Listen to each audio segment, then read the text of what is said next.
Olivier Béguin, témoin du réchauffement climatique? Eh bien, complètement. J'allais justement, là, vous m'avez volé la parole parce que je voulais justement employer le mot témoin. Donc, ce qu'il faut savoir, c'est qu'au niveau des guides, au niveau local, bien sûr, mais aussi au niveau national, il y a des réseaux qui se sont montés pour que nous, en tant que témoins, effectivement, de ce réchauffement, on peut se permettre de faire des photos à l'instant T, d'en faire 15 jours après. Et ensuite, on peut nous donner notre avis, mais surtout rapporter aux scientifiques. Oui. Ça fait une connexion entre les guides Absolument. De terrain qui sont les témoins, qui sont les sentinelles, c'est le mot qui est employé maintenant. Nous sommes les sentinelles de tous ces phénomènes.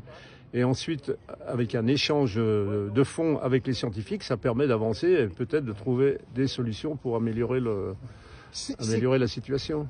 C'est quoi qui change, Olivier Béguin, pour les guides? C'est quoi les changements? Alors, un exemple très précis, il y a 30 ans en arrière, par exemple, dans les bureaux de guides, on évoluait l'été autour d'un panel de 30-40 courses différentes. Maintenant, le réchauffement fait qu'il y a beaucoup d'endroits où c'est dangereux, où il y a des éboulements, où les glaciers sont mauvais, on ne peut plus accéder. Donc ça a réduit complètement ce panel. Et on peut dire que maintenant, sur une saison d'été, ça tourne autour d'une dizaine de courses.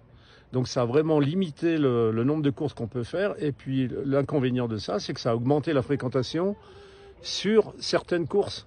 Et donc des courses où il y avait très peu de monde avant, et bien maintenant c'est à la queue leu-leu tous les jours, parce que c'est des endroits qui sont sûrs, qui sont safe.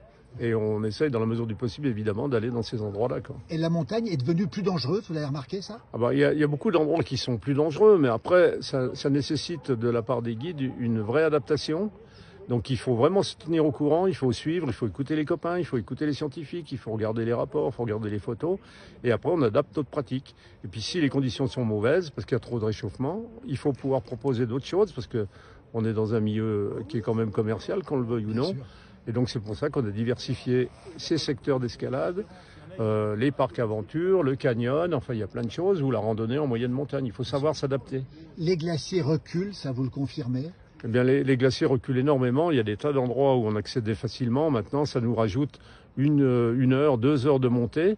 Et ça a modifié aussi notre comportement. Par exemple, pour monter au Conscrit, c'est beaucoup plus long qu'avant. Le refuge qui est juste au-dessus de nous, là.